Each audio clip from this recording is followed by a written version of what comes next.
Hey guys, so as you probably know, Disneyland is the happiest place on earth. But as you probably also know, it can get very busy.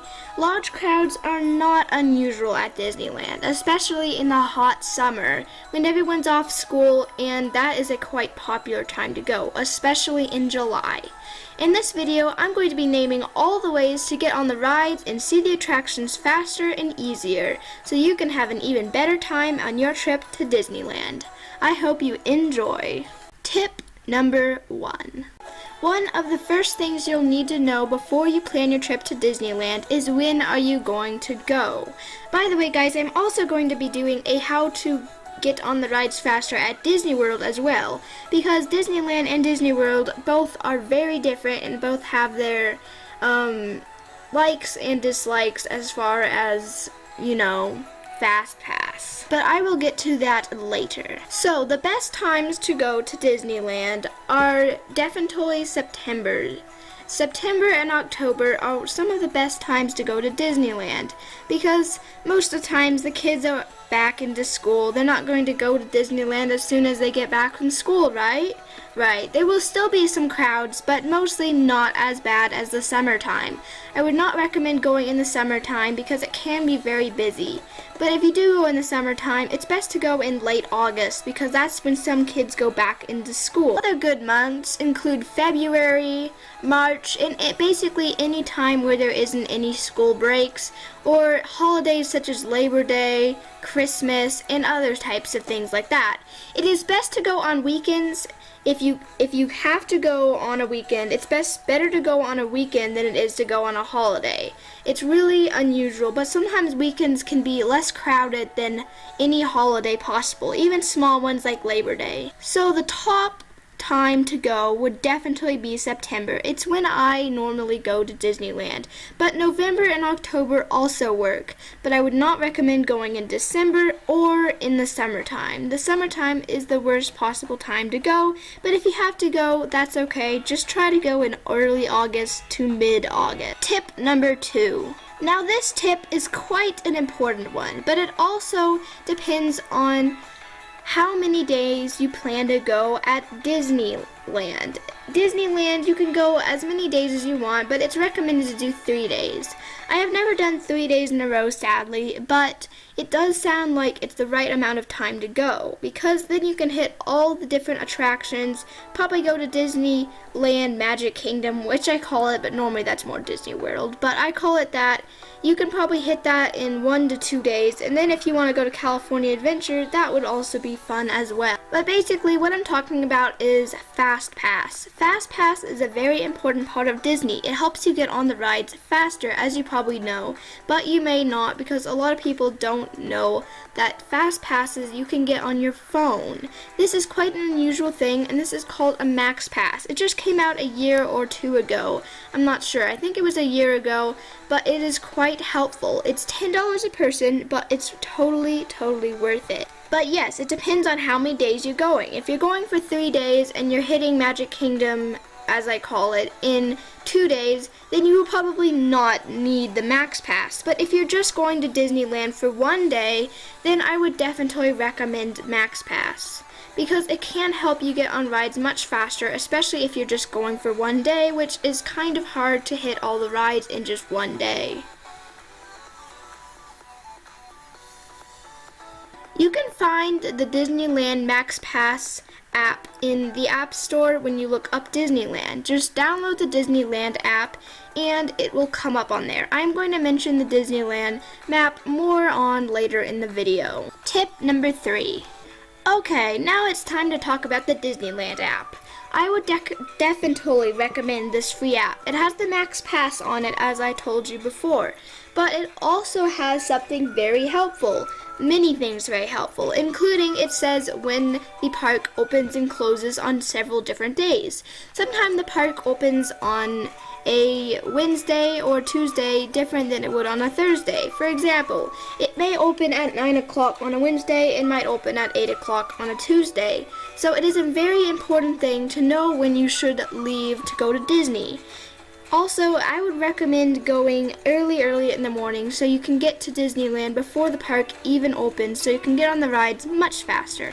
Another important thing that the Disneyland app has is that it says how long the wait times are for the ride. So if you're in Disneyland and you're wondering how long the Pirates of the Caribbean ride line is, well, you can just look at your app instead of having to run all the way over to that.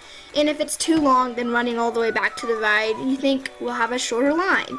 It shows all of the times and is very helpful, although it can be very glitchy if you're out of the park, so I recommend using it when you're in the park because it can get glitchy due to the point that so many people are using it. Tip number 4.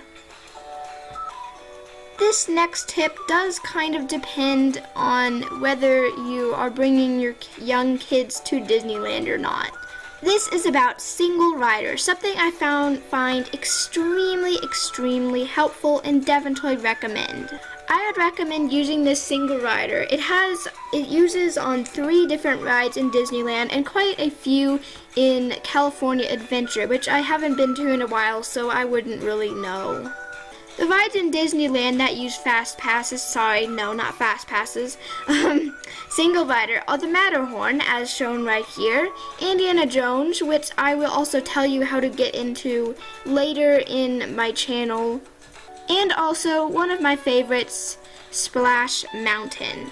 I really love this ride, and I'm so glad that I found out that they have single rider, and it can be less crowded and even easier to get on it than if it is, really long lined, which it can be because that is a very popular ride, and so are Indiana Jones and the Matterhorn, even though Matterhorn is currently closed for refurbishment, which is really sad, because when I go to Disneyland, I will not be able to go on it. I would definitely recommend using single rider. You can get on it 10 times faster, especially with Indiana Jones, because Indiana Jones is a very hard ride to figure out how to do single rider on, but I will tell you in another video how to do that. How to get on Indiana Jones with single rider, and basically get on it in 8 minutes, if that, probably more like 6 minutes, which is really cool because most of the time it has a 30-minute wait line. Tip number 5.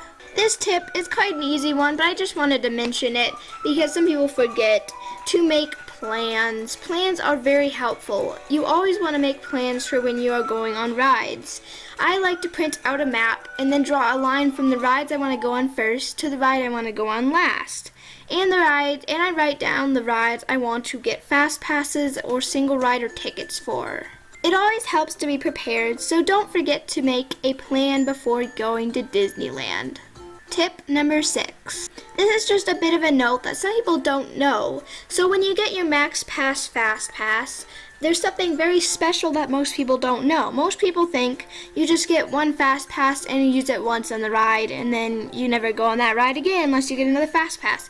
Well, that is not true. So you have to wait an entire hour before using a next Fast Pass because you get an entire hour with that first Fast Pass. But that also means you can keep using that same Fast Pass over and over again during that hour and keep going on the same ride over and over again. So you can go on that same ride as many times as you want and still have that Fast Pass until that hour is used up.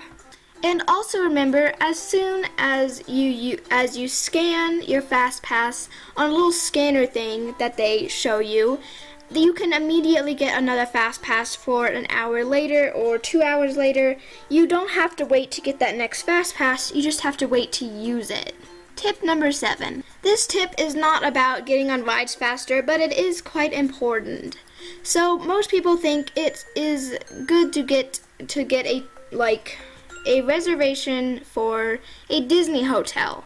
But I would not do this because Disney hotels are super expensive and most people don't even want to spend all their time in the hotel anyway. Yes, they are very nice, but you're not going to be spending your whole day in the hotel, are you? Most people think it's worth it because they give you a train or a trolley to Disneyland and you can just keep going to Disneyland without having to drive there. But there are some off hotels that are cheaper and will bring you to Disneyland anyway, even though they are not Disney resorts. And also there are also some condos and other stuff like that that can help you. This helps you save money while also getting to Disneyland pretty fast. Tip number 8. If this is one of your first time going to Disneyland, then I would definitely recommend taking it a little bit easy. Even though you may want to be rushing from ride to ride, it is also important to stop and look around at the shops and the scenery and just have fun. The most important part is having fun.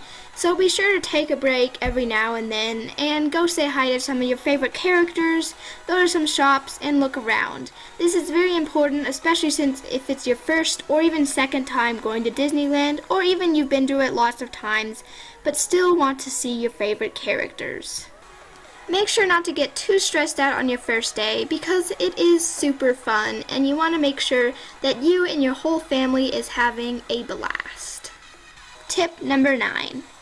It is also very important to know when to go on certain rides because there are times that some rides are not as popular as others. I would recommend going to Splash Mountain before 12 o'clock because Splash Mountain is a water ride, as you probably know, and most people don't want to get wet in the mornings. But this also means shorter lines and you will be able to get on Splash Mountain quicker even without a fast pass.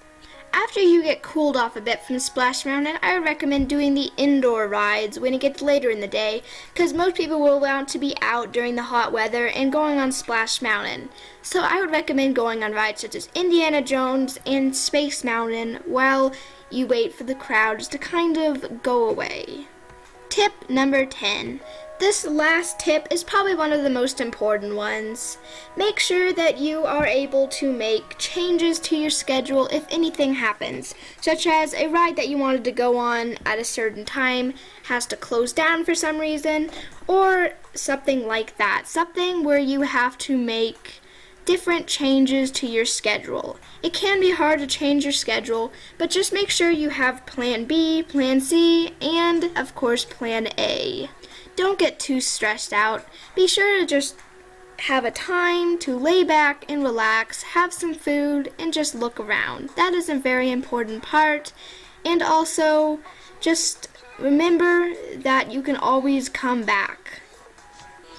So remember guys, some of the most important tips in this is have fun, get Max Pass if you're staying for just one day, be sure to get Fast Pass, stay laid back in some situations, be sure to make changes if you have to your schedule, and in general, just be sure to make sure everyone else in your party is happy with the schedule as well. Well, anyway guys, tell me in the comments below what you would like me to make my videos about next, whether that is a history video or another tip and trick video or anything else. I am flexible, guys. Well, anyway guys, thank you so much for watching. Please tell me in the comments below if this was helpful for you. Don't forget to like this video and push that red subscribe button, and I'll see you in my next video. Bye guys!